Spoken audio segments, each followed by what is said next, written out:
Sabe qual Hi, é? hi everybody. Hi everybody. Today we'll introduce you to Talita Tevinen uh, to talk about animal law. Okay, Talita, you can Okay. start. Good luck. Good morning. Today in Animal Law, I will present the review COVID-19 Animals, Veterinary and Zoonotic Links published in the journal Veterinary Quarterly, written by Ruchi Tiwari, Kuldeep Dama, among other authors from the field of microbiology, immunology, and veterinary sciences especially. Let's go.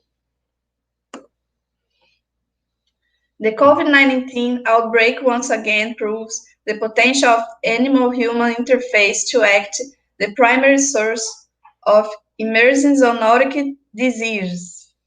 The present compilation highlights in brief about SARS-CoV-2 causing emerging coronavirus disease in humans with regards to role of animals, veterinary importance, zoonotic aspects, and silent prevention and control strategies focusing on One Health approaches to restrain and combat this pandemic virus. Introduction. As of now, SARS-CoV-2 is considered as the 17th coronavirus that infects humans, among which SARS-CoV and MERS are zoonotic and have resulted in high mortality outbreaks in the last 2 decades, while others they usually associated with male upper respiratory tract illnesses and sometimes leading to complicated disease when occurring in immuno, immunocompromised individuals. The culinary habits of Chinese people involve the consumption of wild animals' meat. The common motivation that is responsible for the human consumption of wild animal meat in China is due to their believed medicinal value as well as the health promotion effects associated with the consumption of certain wild game animals' meats and dairy products. The circumstantial evidence that links the first case of COVID-19 to the Huanan South seafood market that sells various exotic live animals and our previous knowledge that coronaviruses are animal-derived made us conclude the possibility of zoonotic transmission in SARS-CoV-2.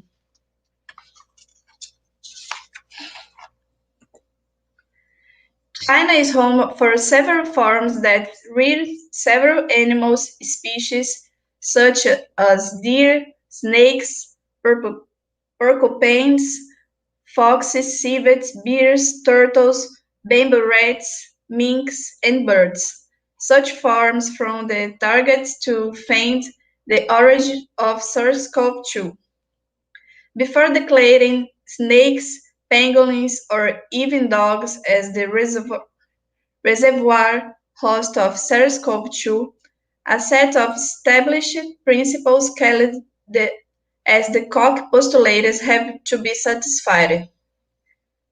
Hence, it is unethical to kill these animals without any conclusive evidence of SARS-CoV-2 transmission from animals to humans. The recent reports of SARS-CoV-2 in animals such as dogs, cats, and tigers have resulted in unnecessary fear among the general public as well as pet owners and have negatively impacted the welfare of animals.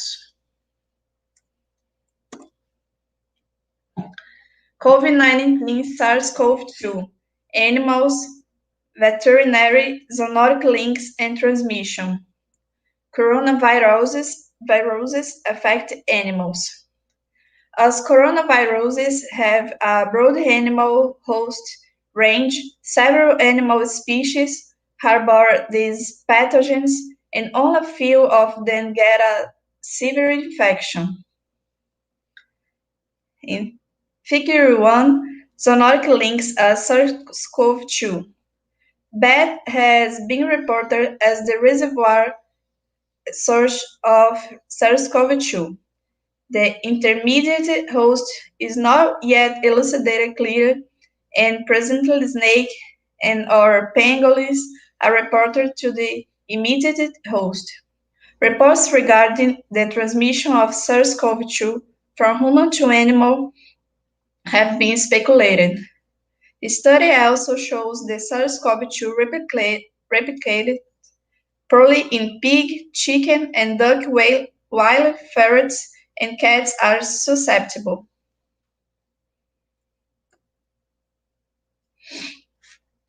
Animals and zoonotic links of SARS-CoV-2. Of note, coronaviruses have crossed the species barrier twice in the past during SARS and MERS outbreaks, and the SARS-CoV-2 looks to the outcome of species barrier jumping for the third time. Amongst CoVs, recent zoonotic ones such as SARS-CoV, MERS-CoV, and SARS-CoV-2 gained higher importance due to the severity, desires in humans, and their global spread.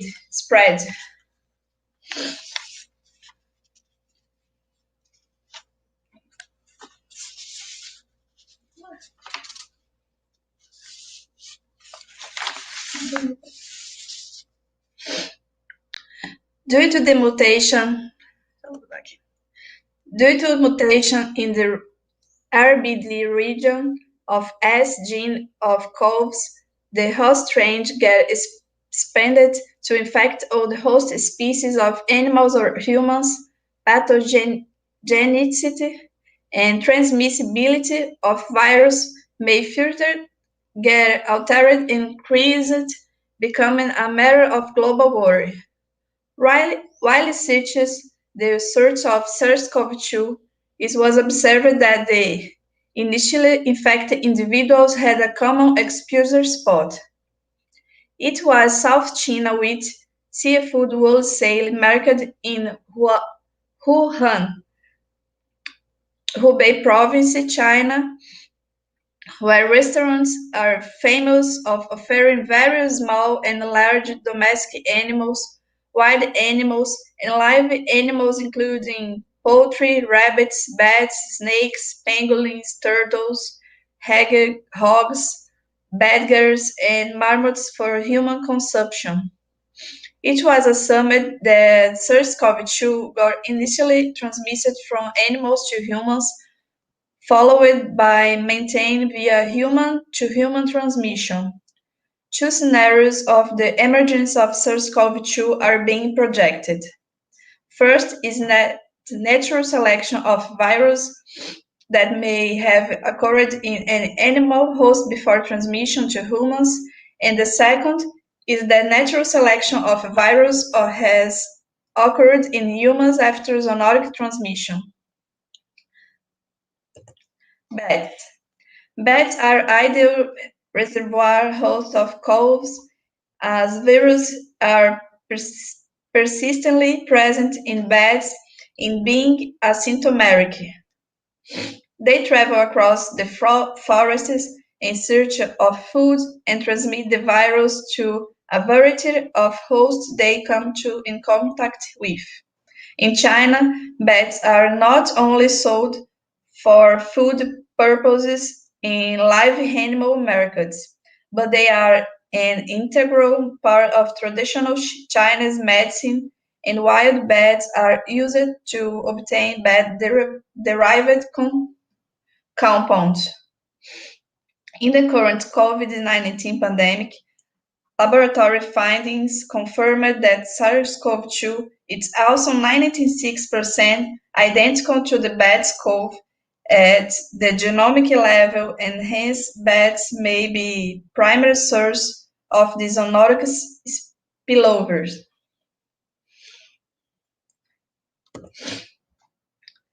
Pangolins. Findings suggests that the pangolins had less probability of acting the intermediate host of SARS-CoV-2. Further studies are required to identify the intermediate host and to confirm their role in the origin of SARS-CoV-2 in humans. Canines and felines. Currently, there is no substantial evidence that dogs get SARS-CoV-2 infection or can transmit this virus to human beings. The scientists have reported that cats can get infection with SARS-CoV-2 under experimental conditions and can transmit to other susceptible cats that are housed together.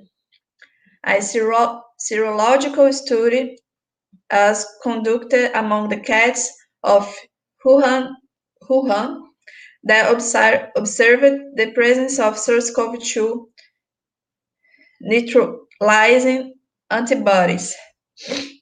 This indicates that cats can gain SARS-CoV-2 infection under natural conditions, resulting in an antibody response. Human-animal interactions as a risk factor.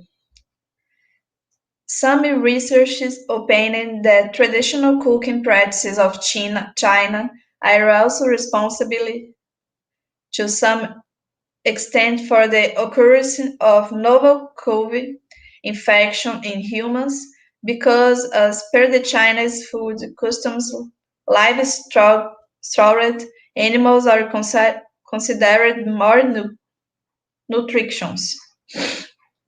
But at the same time, people get exposure to possibly any types of pathogens, SARS-CoV, Nipah virus, hepatitis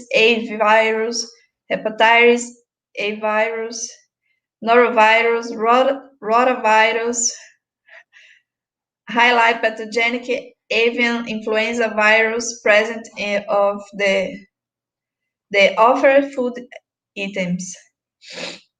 Repeat human-animal interactions, either in the market or in the animal industry, without using proper environmental biosecurity, were considered as the significant risk factors for the emergence of zoonotic disease, particularly in the rural communities of southern China.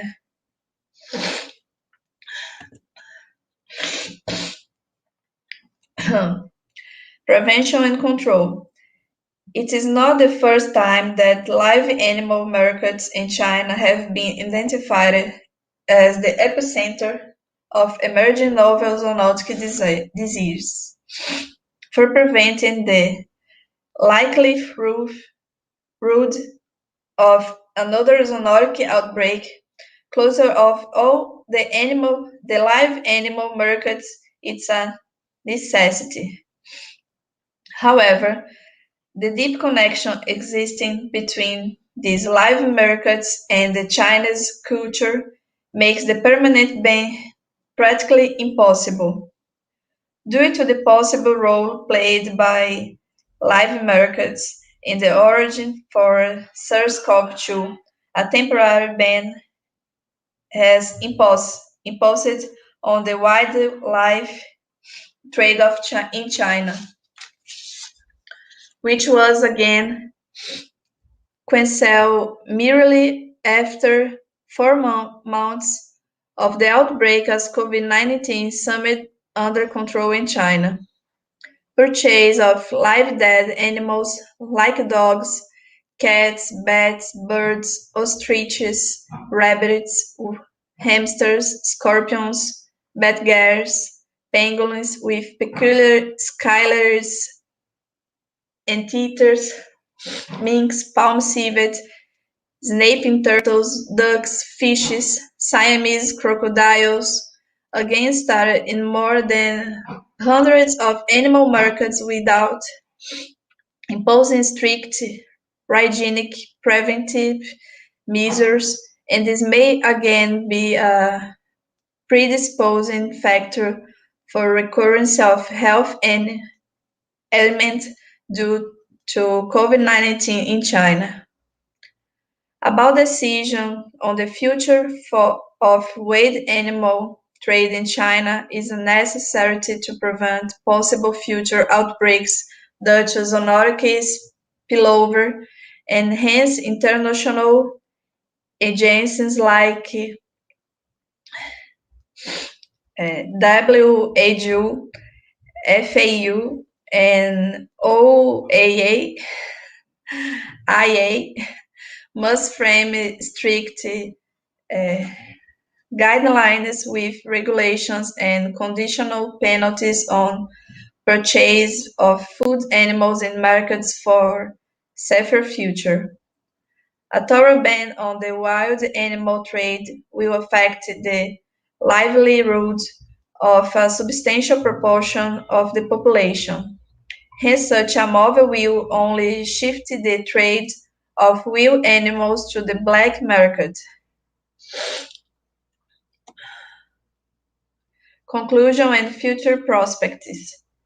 Rather than going for the complete ban, it is better to regulate wild animal species all around the country.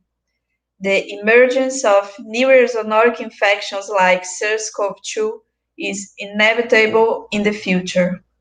Hence, local and international regulatory authorities need to develop and implement robust disease control mechanisms that effectively decrease the possibility of human exposure to wild animals.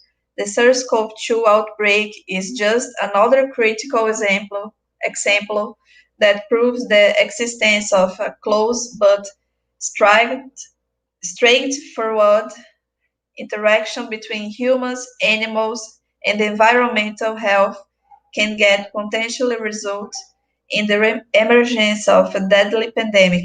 The past decades have shown us the destructive potential of several zoonotic coronavirus infections like SARS, MERS, and now SARS-CoV-2 that calls for the implementation of One Health as a framework to protection humankind for emerging pathogens soon. Thanks.